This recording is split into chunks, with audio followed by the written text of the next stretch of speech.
lifestyle. So we reject barbarian thesis.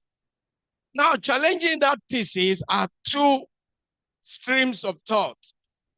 Confucianism, the economic performance of Japan and China, despite the atrophied allegation against their culture, have refuted Weber's argument. Again, existentialism. Humans everywhere has ability to challenge the givens of existence. African culture, from however, wherever they observe it, it looks static to them because, one, they are not African. They don't understand our culture. They see it from theoretical perspective, observing us for a short period and then getting a badge of expert on African studies, which is one of our problems in anthropology. Now, what is the connection between philosophy and culture? Philosophy is rooted in the problems philosophers attempt to resolve, making it inherently connected to the people. You cannot divorce philosophy from the people. So every philosophy is culturally founded. The socio-political realities of that time. All philosophers throughout ages, beginning from Thales and Anaximenes and down to the contemporary, addresses the socio-political realities of their time. So you cannot separate philosophy from the people's culture. Now, existentialism in Africa.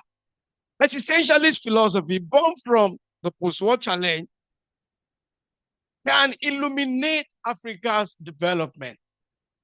What is the thrust of existentialism? That man everywhere has capacity to transcend from the very given to the not given. So let us say the African past is static. The African past cannot remain static because of the existentialist power inherent in man everywhere to challenge the given of his existence.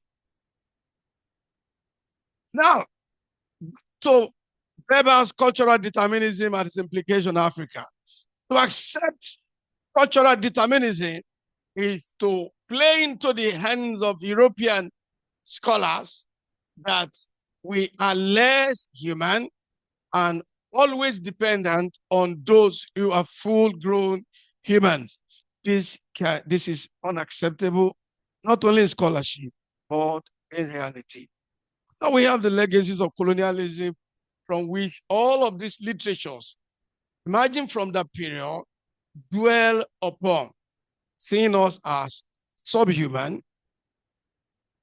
Categorically, Weber's argument is that Africans are lazy and therefore they don't have what it takes to bring about development. However, current realities have shown that that is not true of us. Now, moving away from the blame game of the externalist, internalist argument against Africa's development, what is the pathway to progress and development in Africa? Cultural adaptationism. No culture is independent of other cultures. We heard yesterday about dominant culture trying to swallow weaker cultures. In the digital world, culture will always come together.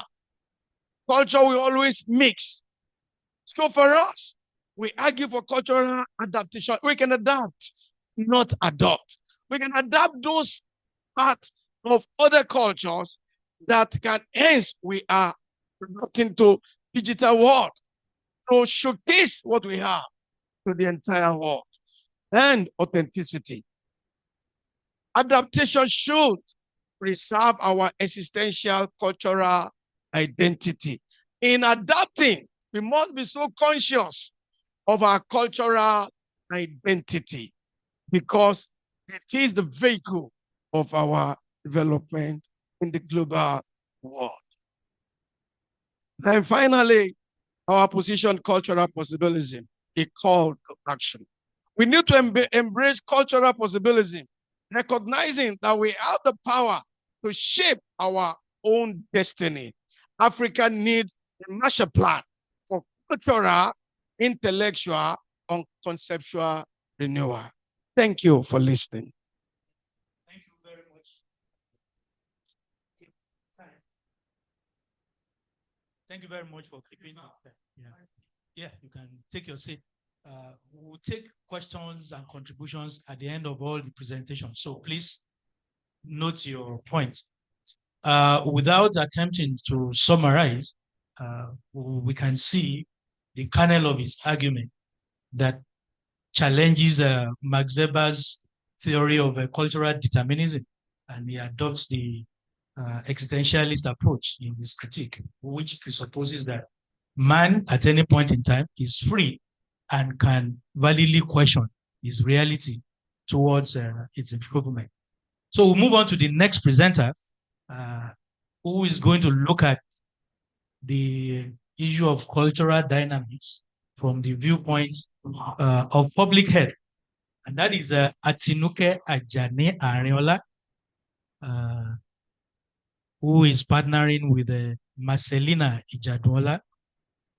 The presentation is entitled Cultural and Modern Influences on Skin Lightening Practices Among Nursing Mothers in Ile-Ife, Implication for Public Health Intervention. I mean, these are very interesting topic, especially those who have listened to Fela's song on yellow fever, you know, about people who have a Coca-Cola face and Fanta legs and so on. Without preempting her presentation, you have the floor. Thank you very much. 10 minutes. Yes. So good morning, everyone. And thank you for introducing my topic, so I don't need to mention that anymore. It's a honor for me to address this distinguished gathering. It's actually different from what I'm used to. So my presentation today delves into the fascinating yet complex intersection of culture, beauty, and modern influences, focusing on a widespread yet contentious practice called skin lightening. So permit me to start, the next slide. Yeah, permit me to start by sharing a personal story. So the pictures here represent somebody, this person standing here 16 years ago. So the picture on top is me before pregnancy. And then when I was pregnant, late into pregnancy, and after delivery, 6 months after delivery. What is obvious is the marked changes in my skin color, and it's still evident today. Now, this change has generated a lot of questions, a lot of remarks, unsolicited most of the time, from friends, from families, from people who knew me. These comments include things like otichi. I don't know how to translate that into English. You're not looking after yourself. What are you doing? And even recommendations to help me revert back to my previous skin color. In fact, some people insinuated that it's a reflection of spousal neglect, you know, and things like that. But this experience actually helped me to realize how much our society plays on, how much importance our society places on skin color. It also highlights what women go through, you know, and what can push a woman to engage in skin lightening. Next slide, please. So skin bleaching is an old age practice, but in recent times, in the last 30, 40 years, has increased exponentially. Despite well-documented health risks, next slide, please, such as kidney failure and all that, the figures keep rising. And as of today, Nigeria ranks highest among African countries in the incidence of skin lightening. About 77% of women in Nigeria are reported to bleach their skin. Now, what spurred this research is actually the recent trend of mothers taking lightening pills during pregnancy with the hopes of having light-skinned babies. And then the increasing trend of mothers lightening their children's skin.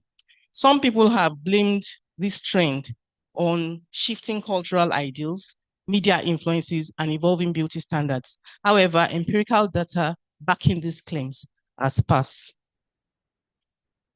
Unfortunately, why are we focusing on mothers? The rationale.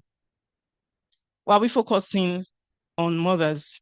Skin bleaching, the hazards associated with skin bleaching, such as the health risks, are not just limited to the mothers and their children, but it also reinforces harmful societal beauty standards. Because by engaging in skin lightening behaviors, mothers model this practice to their children, therefore perpetuating a generational cycle of harmful behaviors. As such, mothers represent an important demographic for interventions targeting skin lightening. Next slide. But before we can develop interventions that target skin lightening, we need to ask ourselves, how common is this problem? Is it even a problem at all? What drives these behaviors in our society? And how do cultural and beauty standards interfere with modern influences and socio-demographic variables to influence these practices? So these are study objectives. Next slide, please. So the objective was to determine the sociocultural drivers of skin lightening practices among nursing mothers in Ile-Ife. One, we wanted to determine the prevalence. We wanted to investigate the cultural motivations. We wanted to examine the influence of modern media and social networks, as well as identify the demographic variations in these motivations. Next slide, please. So we conducted a descriptive cross-sectional study among nursing mothers from diverse socioeconomic, ethnic, and religious backgrounds in Ile-Ife. The participants were drawn from health centers around Ile-Ife. Next slide. To be eligible to participate in the study, the participants had to be adults, biological females. They must be actively breastfeeding a child less than 1 year and must have been domiciled in Ife for at least a year. Next slide. So we administered pre-tested semi-structured questionnaires in English and Yoruba language to eligible participants. Of course, we obtained ethical clearance from the Health Research Ethics Committee of the Institute of Public Health, and we obtained written informed consent from all the participants. What did we find? Next slide. Now, the majority of our participants or respondents were young mothers in the third decade of life.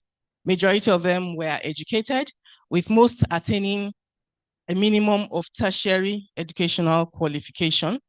Most were Christians, Yoruba, and were married. Next slide. Yeah, next slide. So the demographic variables significantly associated with skin lightening were a younger age, lower education, and lighter complexion. Next slide. We examined the cultural and social influences on skin lightening by comparing variables between users and non-users of skin lightening creams. And we found out that cultural beauty perceptions, particularly the association of lighter skin with attractiveness and privilege, were strong predictors of skin lightening.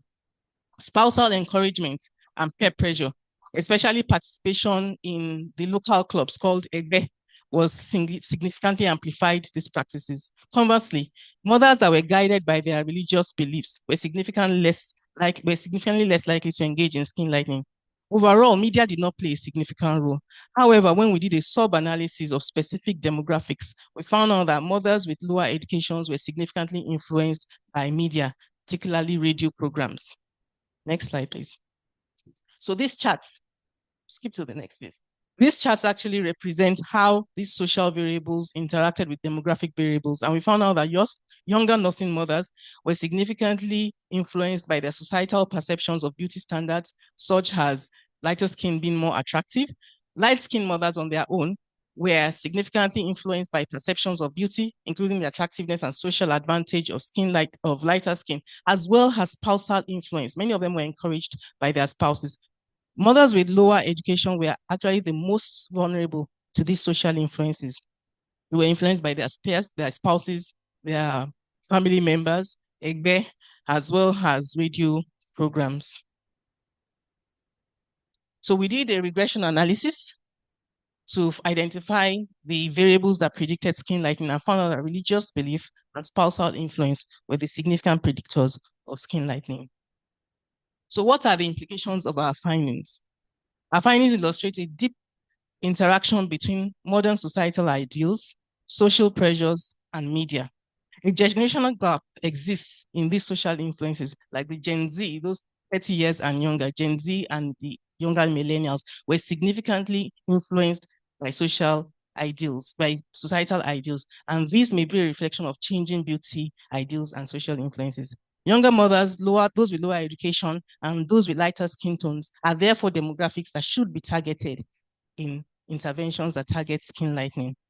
The key social drivers, which include the social relationships, their cultural perceptions, as well as religious beliefs, must be explored when we are developing public health interventions to target skin lightening. So what can we do? We need a multifaceted, next slide, yeah, we need a multifaceted approach that addresses these key issues while respecting the cultural context. Community-based education programs that target not just the mothers now, but also their social cycle, especially their spouses, should be developed. Media campaigns should be used, but radio rather than social media may be more effective in reaching the lower educated mothers. And this should be utilized to share messages that highlight the beauty of melanin, as well as dispel the myths of social advantages of lighter skin tones. And finally, we need policies that advocate for stricter regulations of lightening products, including mandatory warning labels. Next slide. So in conclusion, skin lightening practices amongst nursing mothers in Ile-Ife is deeply rooted in cultural beauty ideals, and this is amplified by limited education, peer influence, as well as the media.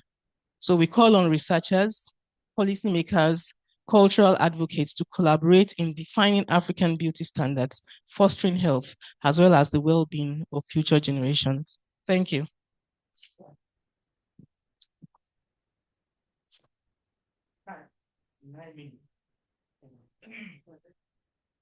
You can see the fear that people express. It came like the head advert there. But one of the comments of submission that there are various reasons why people are exposed to skin bleaching. One of them being young age peer influence, that lower education, and then the influence of media. Overall, the inferiority complex of the African that sees the West as determinant of what is good and attractive, underlining this practice, because there are suggestions. So I'll call on the next presenters. The next presenter is somebody identified at the back. Eh?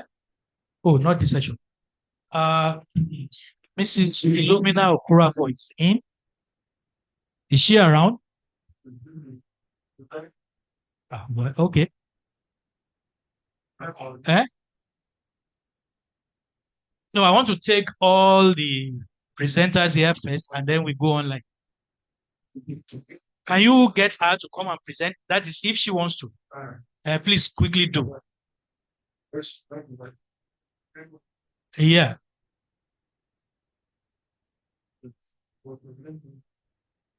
So that we can then, if she's not presenting, we can move on to those who are online. I know Professor Ladimo is online. Said Bello is also online. And then Akimbode Olufisayo.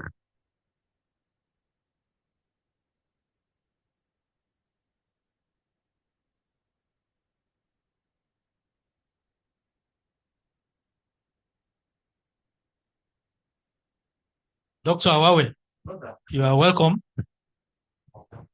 It's just to welcome you. And then Dr. Otsemubo, you are also welcome. The thief man from Benue State.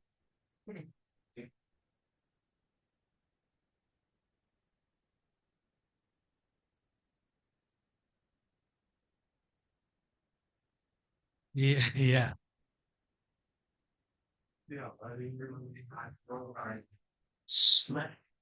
What?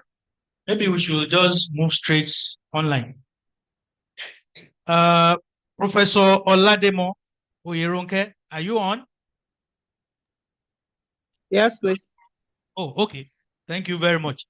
Professor Lademo is of Department of Religions at the University of Ilorin. Her presentation is entitled A Decade After the Glow, 10 Years After Mama Suzavenja, the popular Aduni Olorisa of Oshogbo. So you have 10 minutes. Thank you. Thank you. Thank you, Chair. Let me start by appreciating the organizers of this conference. I do not take the privilege for granted. This paper is titled A Decade After the Glow. And principally, the paper considers the legacy of Susan Wenger, popularly known as Aduni Olorisha. The paper begins by considering what art is. Art, in summary, it can be considered as a tool to maintain the concept of reality in concrete forms. Art preserves and enhances a people's culture. It serves as a method of record keeping, that is documentation. In addition, art ensures mobility of culture because it's not constrained by geography. Art also provides entertainment in various forms.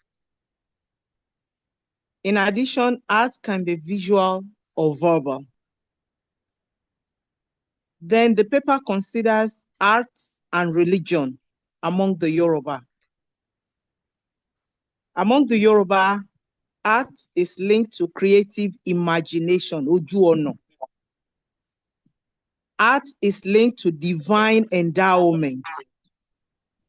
So not 100% based on skill. And art and religion among the Yoruba gives a prime place to oral traditions. So among these people, art and religion are intertwined. Art oftentimes display naturalistic tendencies among the Yoruba. So it may be in form of paintings on walls, as we have in some shrines. It may be in forms of batik patterns. It may be in form of poetry, sculpture, songs, dances, poetry, and decorations. Among the Yoruba, individual capacities and creativities are recognized as signature for each artist or each group of artists. And this is also true of verbal renditions. So oftentimes when you hear some renditions or you see a work of art, you can predict because it has become a signature for that person or that group. Now, the fusion of art and religion is at the core of the works of Susan Wenger. They are arts, but they are based on myths, on religious concepts. And the main aim of her work is to protect the sacredness of nature and sustain the relevance of gods and goddesses among the Yoruba. I don't want to take for granted that we know who Susan Wenger is or was. She was an artist from Austria, born July 4th, 1915, died January 12th, 2009, trained in Europe, arrived Nigeria 1950. She was immersed in Yoruba religion. She was a stakeholder in the Oshun worship. She was also ingrained in Obatala worship. Her works, artistic works, focused on reconstruction, renovation, and preservation of shrines and groves in Oshogbo, Oshun-Oshogbo Grove. This included sculptured walls, sculptured figures of deities, many deities, informed by Yoruba myths. However, these works of art reflect the influence of her training in Europe and raised some controversies. For example, a few minutes ago, I spoke about signature. Her signatures include bulging eyes in sculptures, which may not necessarily align with traditional Yoruba art structures. Her arts include New Shrine of Abaloaye, shrines of goddesses, shrine of Obatala, Yamopo, the potter. Now, preservation efforts after her death has been both spiritual and artistic. Her adopted children, she did not have a biological child here. Her adopted children, friends, and fellow artists in Nigeria and in the diaspora have continued to make concerted efforts to preserve her legacy. For example, ensuring that regular rituals and worship of deities, weekly and annual, are done. The sustenance of the annual Oshun-Oshogbo Festival, which has become an international tourist attraction. The National Commission for Museum and Monuments is involved with this preservation. And then we have the Aduni Olorisha Trust, which was founded 1998. You can check www.aot-aof.org. These are committed to the preservation of Oshun-Oshogbo groves, the art contained therein, the environment, and the cultural heritage. Recently, an exhibition of Mama's Batik was on display, is still on display at the 68th International Art Exhibition in Venice to span April 28th to November ending 2024. So the theme of this conference is partly on the preservation of art. Susan Wenger's art has projected Oshun worship, especially, and Yoruba religion generally at the international community. In fact, we can say that the designation of the Oshun-Oshogbo Grove by the United Nations as cultural heritage, international cultural heritage, is one of the products of our efforts. And it is pertinent that these art forms are preserved. It is also heartwarming that there is a collaboration between local and international forces to ensure that this is done so that her legacy continues to remain relevant. Thank you for your attention. Thank you very much, Prof, for sticking to time. As we've seen, our presentation tries to look at the life and legacies of Aduni Olorisa, the Austrian artist who came to live in Nigeria and made tremendous impact on Oshogbo, the group of Oshun in Oshogbo. We'll move on to the next person online, and that is Sahid Belu Adesumbo from Philosophy Department in Amsterdam. Are you there? I'm here, sir. Yeah, you're speaking on the fourth stage. Wole Soyinka Revisited. That's Yes, sir. Thank you, sir. That age-long archetypal essay. So begin to crack the nut. Okay, thank you, sir. Thank you very much, sir. My name is Said Adesumbo. Bello from the Free Universities of Amsterdam. Yeah, of course, the question is why the fourth stage? For me, I started working on the project in 2021 at the University of Beirut. The project is on the relationship between film and philosophy. So, and I realized that there's a lot of materials on the relationship between film and philosophy. But I saw a lot of Western philosophers doing that. So, and because of that, I started working on that project, drawing theoretical ideas, or let me say philosophical ideas from the Yoruba world.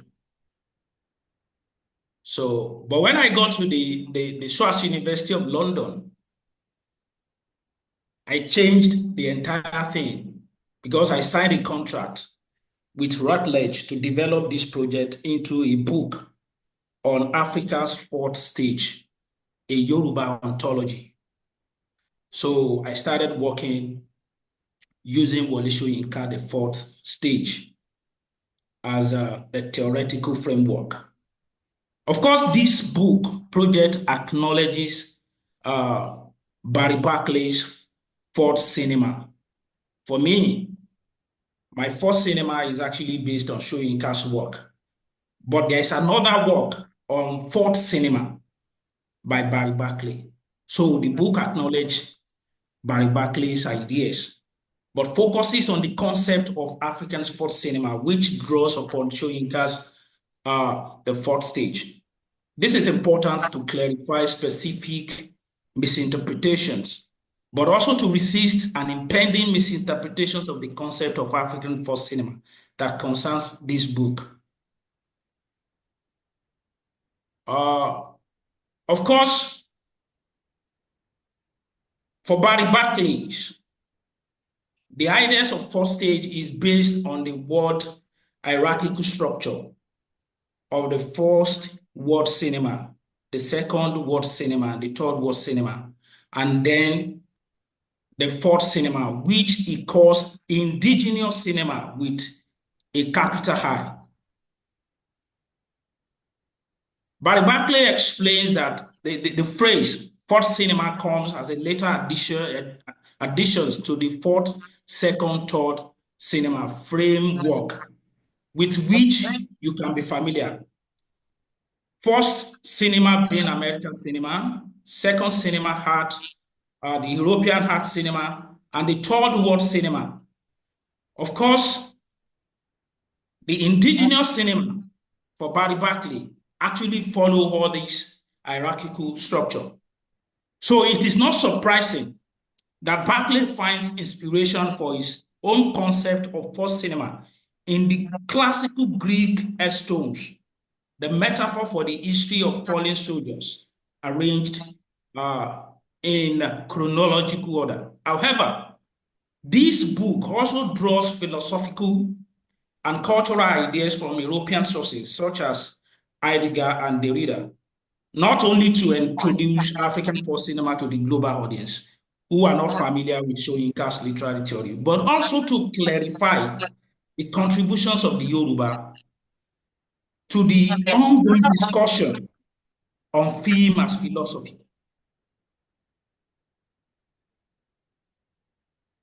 So it is important to stress that the fourth cinema that concerns this book is a living tradition which is based on the knowledge of Yoruba spiritual practices, Soyinka dramas of Orisha, and theories of tragedy. Of course, for Soyinka, the fourth stage is also the fourth area of existence that actually link the world of the living, the unborn, and the dead together. But for me, I want to draw from these dramas some ideas, apart from the dramas, some ideas, some visual expressions, some languages, especially the symbolic languages, how these ideas actually influence what I describe as the fourth cinema in the work of Tunde Kilani, B. Bandele, Femi Lasode, and some other contemporary Nigerian films. Of course, for me, this presentation is to actually learn new things from the international scholars who are, because it is the book project is a 6 chapters project, but I've actually worked on chapter 1, 2, 3, and 4. I'm currently working on the last 2 chapters. And of course, I believe this conference, talking to people about this book at this conference, would actually help me to reshape the entire ideas and to fine-tune the final research output. Thank you so much. Yeah, thank you so much, Dr. Said Bello. If I'm not mistaken, Dr. Bello was of the Department of Creative Arts, Yes, sir. University of Lagos, with specialization in theater arts. Now, Yes, sir. he's in the Department of Philosophy in Netherlands. You can see the interrelations of the discipline and how he's trying to use Wole Soyinka's theoretical postulation on African tragedy to interrogate contemporary cinema, which he classifies as the fourth, cinema. We move on to the next presenter. I think we have exhausted the online presentation. Or is there anybody still online who's to present? Yes. Yes. Okay. Who is the person? Introduce yourself, please. Introduce yourself. I'm Danielle Heller.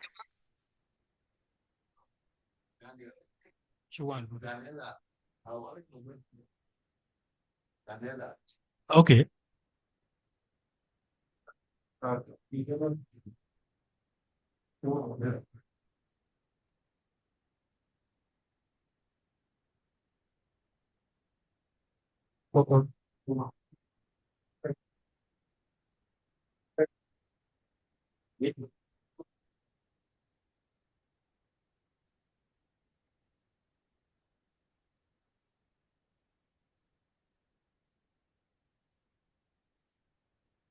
Originally, I was supposed to present at 11:45. Oh, okay. Yeah. You are speaking on Ogun's influence on tap dancing. Yes. Okay, so go ahead. You have 10 minutes. Okay, thank you. Daniela Heller is from Morrison, Colorado in the US. Do you have the ability to present my slideshow? Yeah, you share your screen. Okay. Let's see. Okay.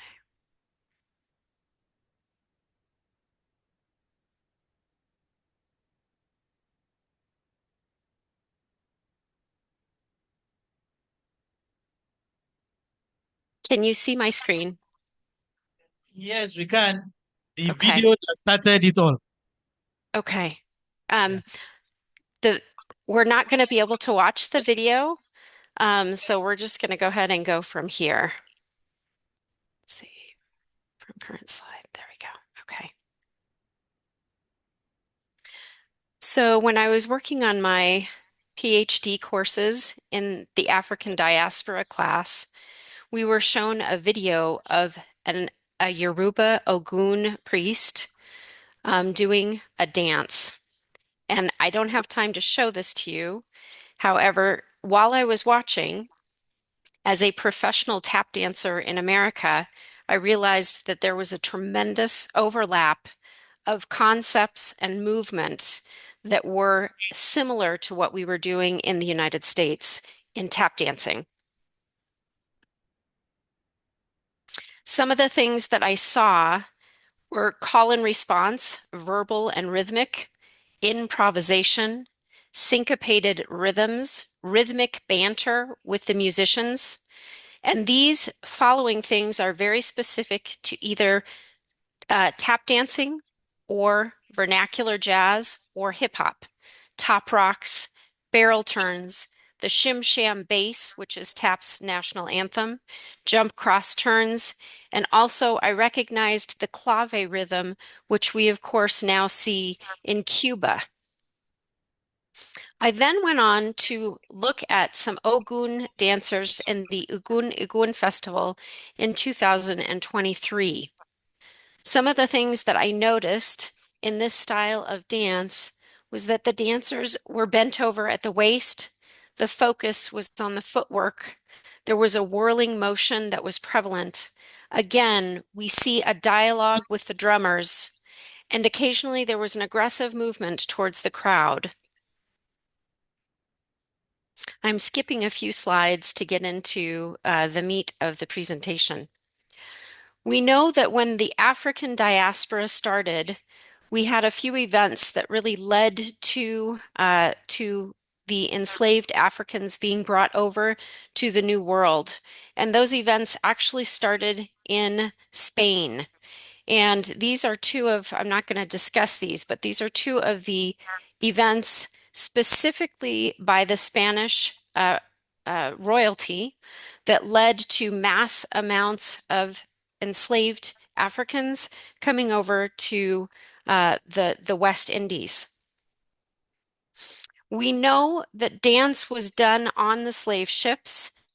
The slaves were danced, and we know specifically that based on the information we have, there were millions of people brought over, and this just gives you an idea of the different routes that were taken, where the enslaved people were taken from, and where they were brought to in both South America, the West Indies, and in North America. And my interest, of course, lies in those that were brought to New Orleans. New Orleans is considered the birthplace of tap dancing in America. And you can see that some 22,000 were brought directly over, and then we know later that many were brought from Cuba.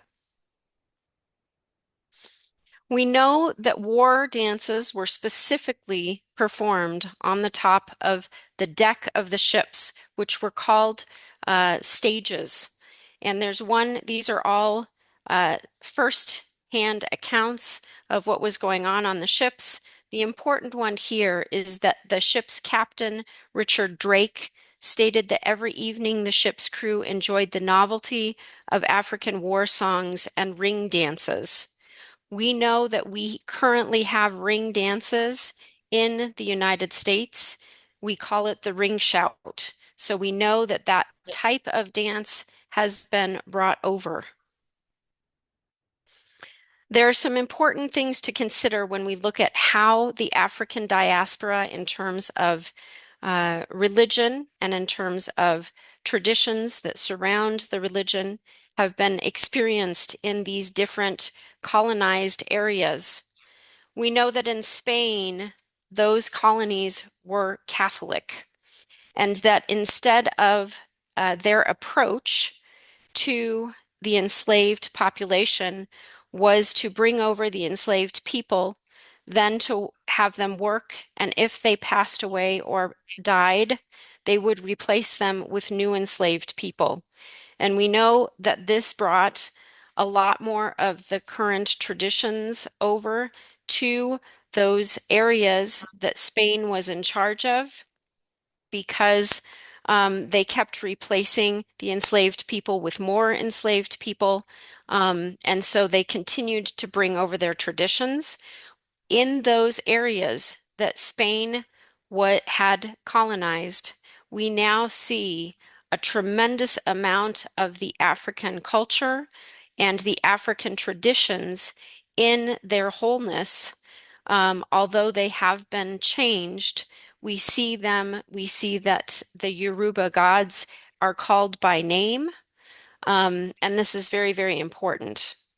When you get to the United States, however, you see that a lot of those places were originally colonized by the English, and the English had a different approach. They were Protestant, And instead of bringing more enslaved Africans over, they believed that they needed to have them have families.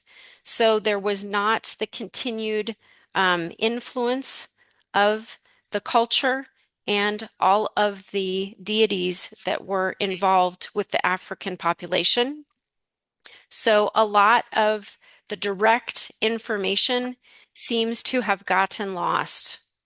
The other thing that is important to note about both of these approaches is that one, in Spain, the African peoples were allowed to stay together. And that means that if a group of Yoruba enslaved Africans were brought over, they were allowed to stay together on the plantations, and they were given a special cultural center where they could continue to practice their own religion, and they were also allowed to make, the elders were allowed to make decisions on important matters dealing with their population. In the United States, under English rule, that was not the case. They were separated out as soon as they ended up on American soil. And so you had many different tribal traditions coming together under one plantation, one plantation space. And they were also not allowed to dance. So the dancing had to be hidden. In the 30s, one of our first American scholars, Catherine Dunham, she was both a dance and archaeological scholar, decided she wanted to find her roots. And she went down into the West Indies to take a look and see what she could find. She spent the first 6 months traveling around, but then settled on Haiti as the main space where she would focus. In her research, she found that there were both secular and sacred dance forms.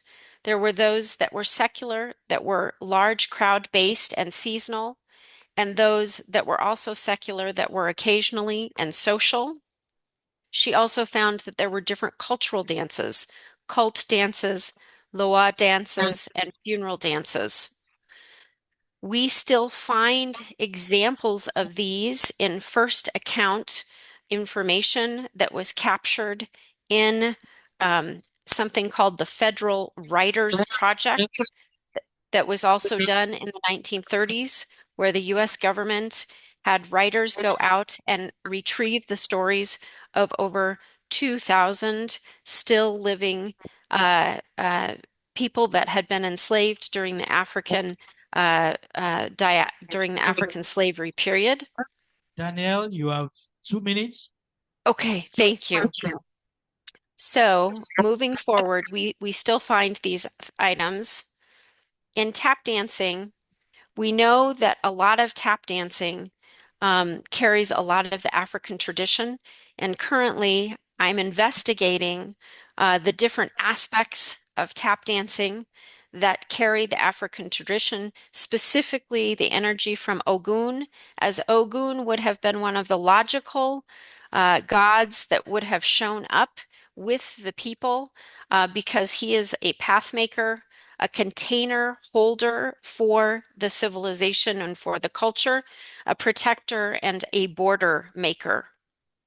So these things relate to tap in that tap dancing, specifically in its musicality, focuses on keeping the time, which is a type of border holding, a type of container making.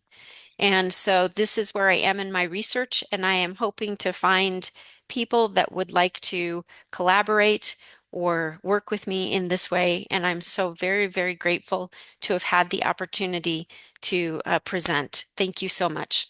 Yeah, thank you so much. Interestingly, we have dancers there in the room, and they've had your request. She tries to look at tap dance, and she's able to see a correlation between Ogun dances and what we now know as tap dances, and tries to trace the origin of this, especially in the slave trade. So the collaboration continues after the conference. The next presenter online, Mr. Aramu. that's Peter Abi. Can you please introduce yourself? The invisible presenter.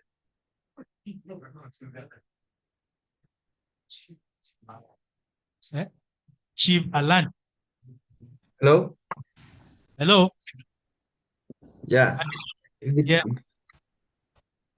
Can you hear me? We can hear you, but we are here to see you. All right.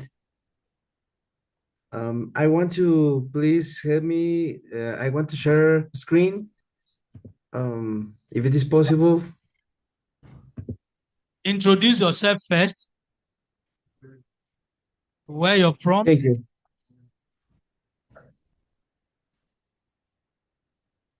Okay, thank you. Good morning. Today we are going to explore a fascinating and vital topic on how the creative arts in Africa and Mexico reflect the rich cultural tradition and how these cultures face the challenges of balancing the preservation and modernization. My name is Edgar Alan Alcala, Chief Alan. I am a mechanical engineer who graduated from the National Polytechnic Institute in Mexico, currently serving as the director of Auna Balaya Tillo, an institution dedicated to dissemination and protection of ancient Mexican customs and traditions. This is part of my introduction. Can I go with the presentation, dear chiefs and colleagues? Go ahead. You have 10 minutes and you have spent one. All right. Thank you. My presentation cannot be displayed on the screen, just to confirm. I can see you. Okay. Okay. All right. I'm gonna start with my presentation: cultural preservation, transformation, and modernization in creative arts. The importance of cultural preservation is essential to maintaining the identity and history of a people. In Mexico, traditional music like mariachi and folk dance are pillars of cultural identity. The celebration of Virgin of Guadalupe, as you can see in the screen, is a clear example of how customs and tradition are kept alive through generations. In Africa, music and dance also play a crucial role in preserving history and tradition with rhythms and movements that tell ancestral stories. Transformation and modernization. As the world progresses, culture must adapt to remain relevant. In Mexico, we have seen how mariachi has evolved, incorporated new instruments and styles to attract younger generations. Contemporary dance has also found ways to integrate traditional movements with modern techniques. In Africa, artists are fusing traditional rhythms with modern genres like hip hop and Afrobeat, creating a new wave of music that resonates globally. Important historical figures. In Mexico history is full of figures who have shaped his cultures. Figures like Benito Juárez, Emiliano Zapata, and Frida Kahlo have not only influenced politics and art, but have also left a cultural legacy that continues to inspire new generations. In Africa, we know that figures like Nelson Mandela and Fela Kuti have been crucial in struggle for freedom and cultural expression, leaving an incredible mark on the continent's history.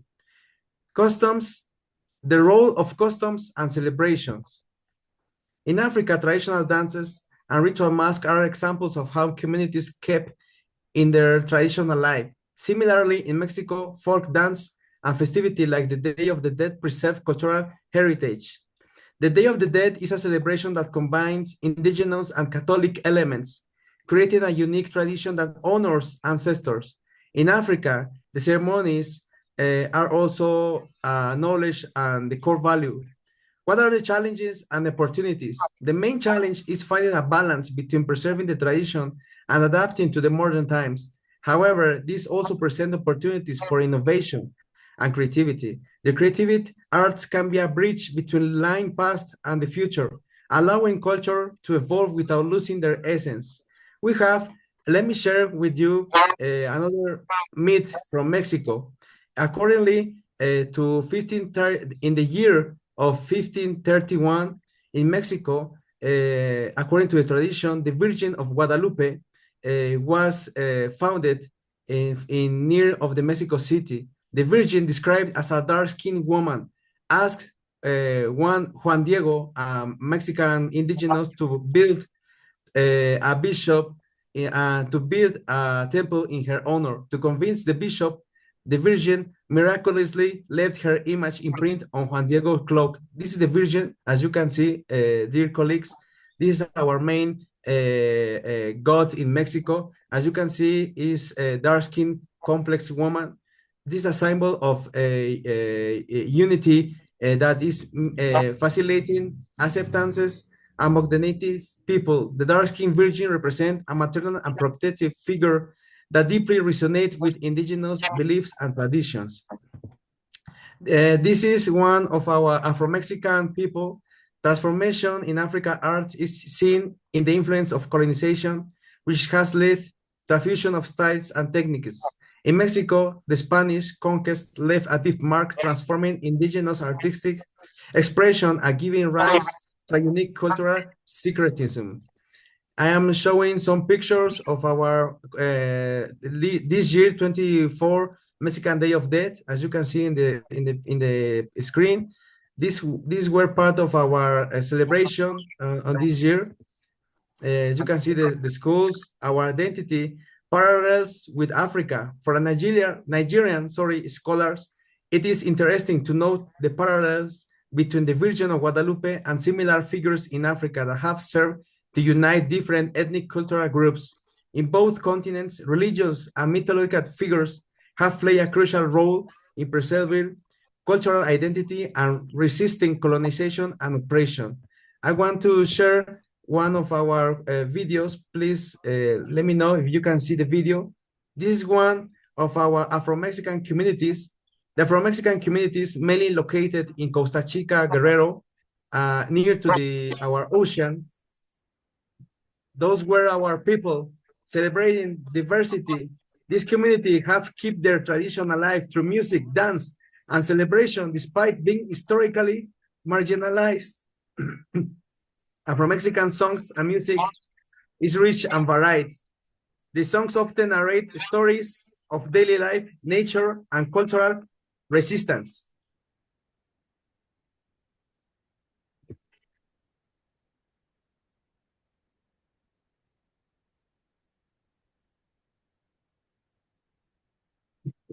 The melody describes some phrases that elevate African culture in Mexico. For example, the richness of our Afro-Mexican music is a living testimony to the African heritage that runs through our veins.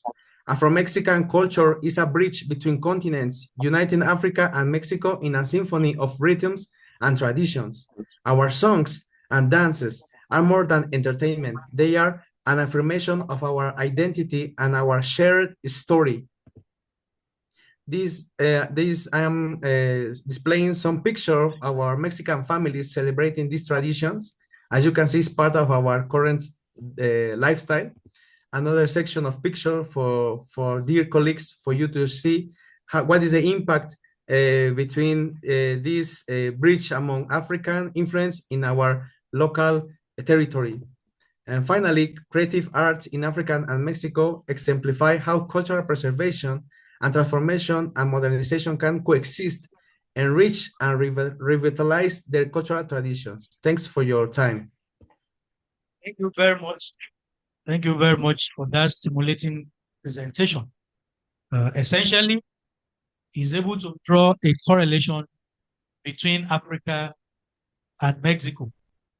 Africa colonized just like Mexico, but through the creative art, she is able to show us the similarities between African art, African dance, family tradition, lifestyle, and so on.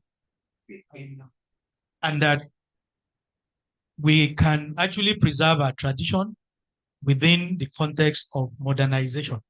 I think we have exhausted all the online presentation. So, is there anybody? Akinbode Olubisayo is online, and I've not presented. Sorry, what's the name again? Akinbode Olubisayo. Okay. Akinbode. Oh, yeah. Akinbode Olubisayo is of Department of Languages and Literary Studies at Adeleke University, Eden. His presentation, Yes, Beyond Color, the Black History Celebration of Greatness and Legacy. Okay, so you can go ahead. Thank you so much, sir. Good morning, all, and all the literary giants present. My name is Akinbode Olubisayo, and my co-author is Akinbode Olubisayo. The title of my paper is Beyond Color, the Black History Celebration of Greatness and Legacy. If we take notes, black is a symbol of resilience. Black can easily, everything is present in black as a color. And by this ability and capability, every black individual is capable to withstand any hardship and labor.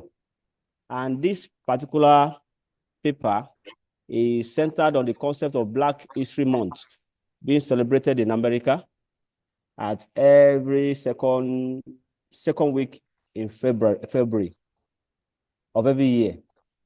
So, and the essence of this celebration is to share on the past contribution and struggle of our forefathers towards our emancipation and freedom from the colonial rulers.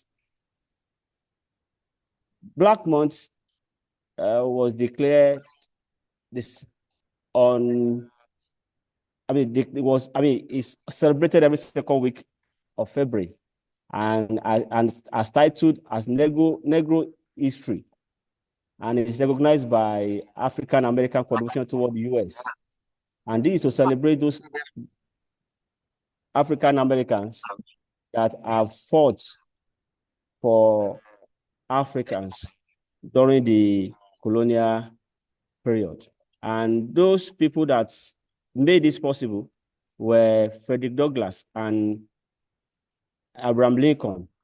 They were instrumental in the fight against slavery. And since then, since 1976, these two great personalities have made it possible for Black Americans to be celebrated even outside the shore of Africa. Even this is, I think, is a lesson for us. Outside the shore of Africa, Blacks are celebrated, which is very, very derogatory in the sense that we, the custodian of this culture, we have neglected our forefathers. We have neglected our culture. We have now left it for those people outside the shore of Africa to be celebrating what we are supposed to be, or remembering our forefathers. In this year, Black Month celebration, 2 texts were chosen, and with the title Beyond Color, the Kaleidoscope of African Richness, Part 1 and Part 2. This is just to commemorate and celebrate the foremost Africans that have fought for the struggle of Blacks and Africa. And these two series texts were written by Jinke and Lumba Patrice, foremost Prime Minister of Congo. This is because these 2 texts are centered on the struggle of Blacks in the hand of our colonial masters. This particular paper has 3 research questions. The first one is to explore how traditional African cultural practices, including storytelling and arts, contribute to the presentation of heritage and ideas in modern African society. The second one is to examine the role of historical resilience and the acknowledgement of past challenges in shaping Africa's social, political, and economic trajectory, and to identify how this history can inform solutions to contemporary issues. The third one is to examine how African traditional leadership structure and cultural practices influence cultural governance and education system in Africa. The theoretical framework of this paper is Afrocentrism, and it was propounded in 1980 by great historian Molefe Kete Asante. And the essence of this theoretical framework is that it caters for the marginalization of Africans in the hand of the colonial masters, and Eurocentric narratives that have long marginalized African contribution and experience. These white people have brainwashed us in such a way that they have made us to neglect and forget our culture. We are now imbibing their culture. For instance, now, somebody just presented now that we are forgetting our local music. We are forgetting our local festivals. We are now focusing on hip-hops. We're celebrating the white religion. We celebrate Christmas, true, but it was never part of our culture, but it was being brought to us by this white. All this Eurocentric narrative, those beliefs from Europe have made us to neglect our home belief, and we are now following and adopting their own style. This study will adopt a qualitative method, and the study will employ a descriptive and interpretative research design, as this examines the complexity of African traditions and their implications for governance and education. The analysis of Jean and Lumumba's Beyond the Color, the Kaleidoscope of Black Richness, Part 1 and Part 2. In this test, we'll be focusing on the extracts and the theme of which are the dominants of these two texts. Discussion of finding on research question 1. How do traditional African cultural practice, including festivals, storytelling, and art, contribute to the preservation of heritage and identity within the modern African society? There's no doubt that this particular aspect of culture has gone down the drain, in the sense that even if a child is being told how it used to be in the olden days, it will be very, very difficult for them. To them, they would think that nowadays children would think that is somehow, to them is irritating that something like this is done due to their own belief that it's not supposed to be so. But they have forgotten that is part of our heritage, is part of our culture, which to us as Africans we derive so much pleasure in, and which our forefathers has given to us, bestowed on us, and which is expected to continue, even by transferring it to our coming generations. The culture in Africa is a collection of practice, belief, languages, and customs that are unique to each ethnic group, contributing to the continent's cultural diversity. There are different cultures in Africa. Every African country has its own peculiarity, and this peculiarity that distinguishes one country from the other are not given great prominence any longer due to the belief that our culture is inferior to foreign culture. And we have instances on part 1 of that book, Beyond Color, page 2. When I was 21, I became the chieftain in a small village in Azo, and long anticipated Italo festival was near. There was a particular festival at that time in which everybody around the locality will have to graze it for them to, they want to get themselves familiarized with that particular culture.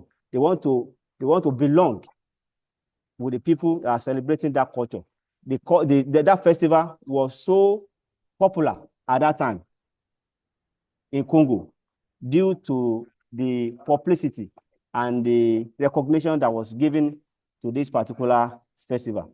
I would, as another excerpt, which says, I would advise that as a chief in your chiefdom, one is conferred with judicial power to integrate the study of history to all levels of education from the primary school to the tertiary institution. Nowadays, it's no longer possible. I would say it's very, very difficult. Many of us, we don't want our children to know our past. Hello, you have 3 minutes. Okay, we don't want our children to know our past, thereby we are forgetting, making them to see our culture as inferior and not relevant. We have what I tag Africanism in Africa, in the sense that people, I mean, we are forgetting our culture, we are forgetting our religion. We are now being brainwashed with other religions to adopt and adapt other religions. So many, we have instances on objective 2, what role has history, resilience, and acknowledgement of past society playing in shaping African social, political, and economic trajectory, and how this history informs solutions to contemporary issues. We have civilization and prosperity, and about that, African as a continent is dominated with so many natural resources, with abundance of materials that are capable of making us even the number 1 in the whole continent. So the objective 3, how do African traditional leader structure and cultural practices influence contemporary governance, education, and system? We have the work, the plight of Sodata Keita and the Ya Ashentewa, Mensa Musa, how they have contributed greatly to the development of West Africa and has been pictured throughout the world. In conclusion, ordinary Black history serves a dual purpose. One, it's not only to celebrate the achievements and experience of the past, but also to reinforce our commitment to a future in which the contribution of the Black community are fully acknowledged. Until when we begin to acknowledge the struggle of our forefathers, it's very, very difficult for the continent to develop. This recognition constitutes a significant call to action, urging us to persist in our pursuit of a more just, equitable, and inclusive society, one that genuinely captures the infinite potential of the human spirit. Thanks so much for listening. I'm Akimbo Delusaya once again. Thank you for that presentation. Thank you, sir. He anchors his discussion on Molefi Asante's Afrocentrism. He tries to look at the contributions of great Africans to world civilization, from Mansa Musa to Sondiata and so on and so forth, while using one eye to look at how Europe underdeveloped Africa. He also enjoins us to go beyond that and see how we can raise our faith in the contemporary world, and that is by looking inward and projecting our heroes. Is there any other presenter online?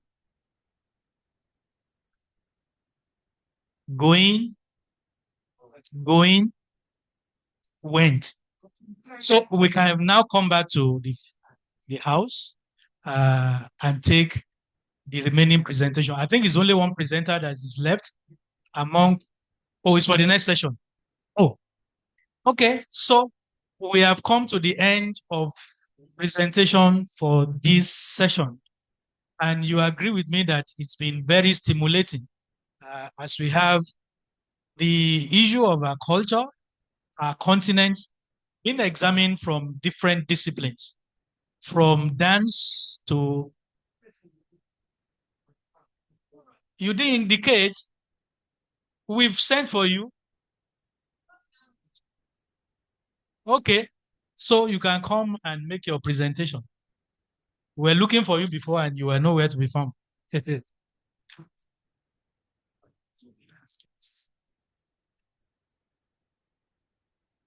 Once again, I'm sorry because of trying to put one or two things together. Okay, so before us, we have Mrs. Philomena Okoroafo of the Department of Dramatic Arts and one of the members of the organizing committee. Our presentation is Man God or Is God Man? An exploration of the relationship between man and gods in Taye Adeola's The Gods Have Spoken. So speak on. Thank you. Well, before I continue, let me say that this is work in progress.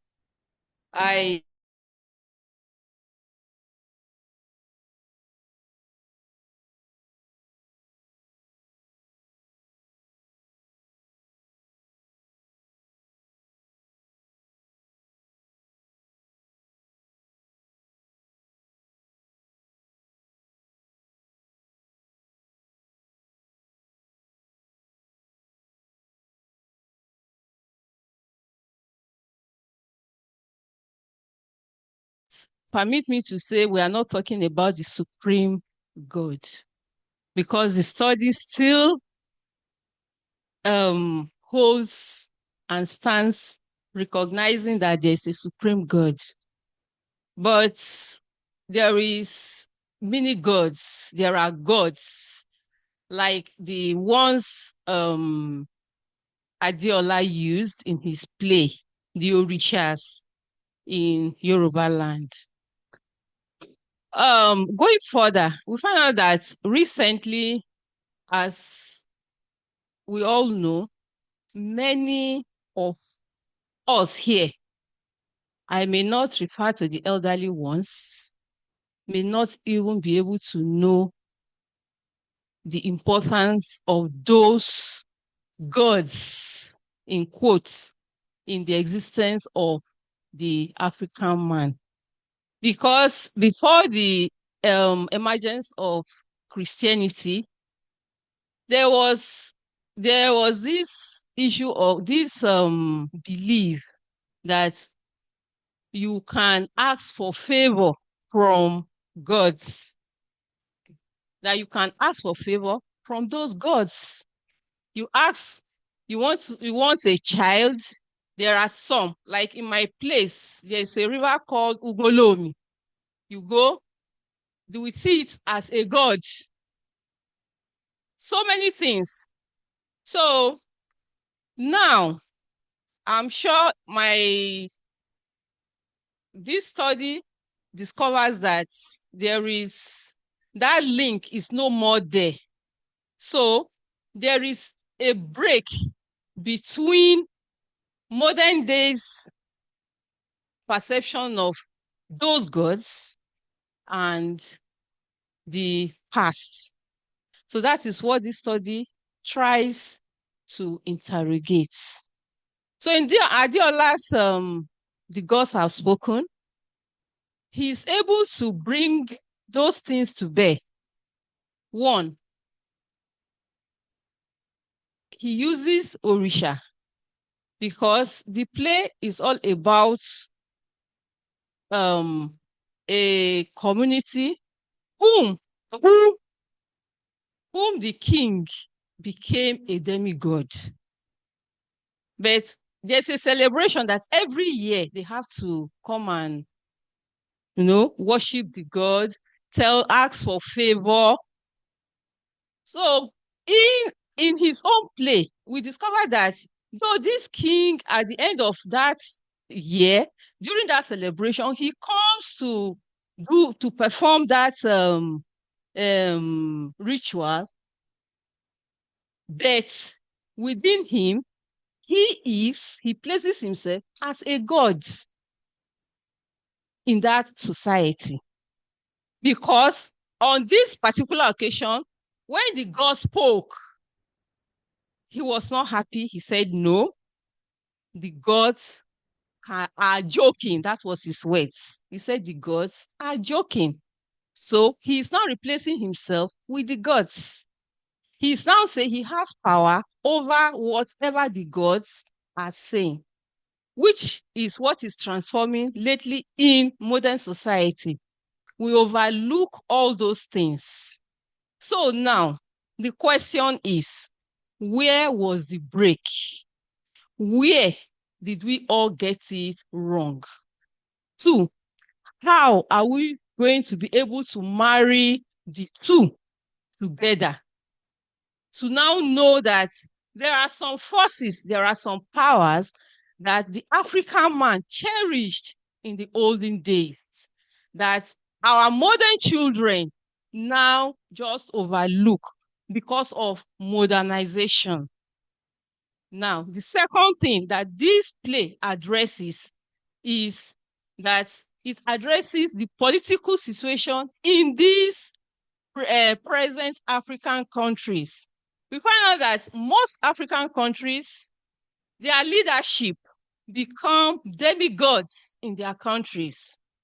The people, the society which these people lead, will they remain silent to watch these leaders just leading them the way they like, becoming the gods in their societies, or will they rise to fight and obtain their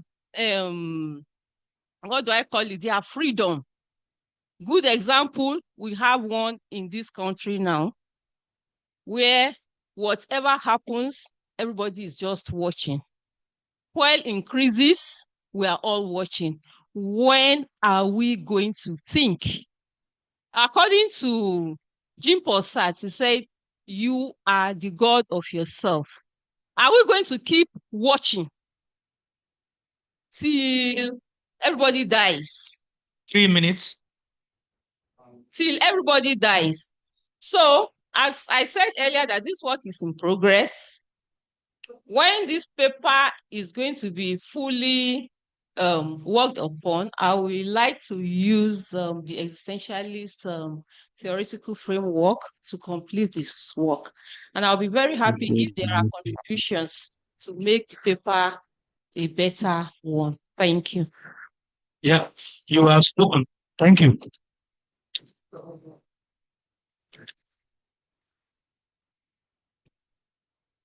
Yeah, it's a paper that is about to be written.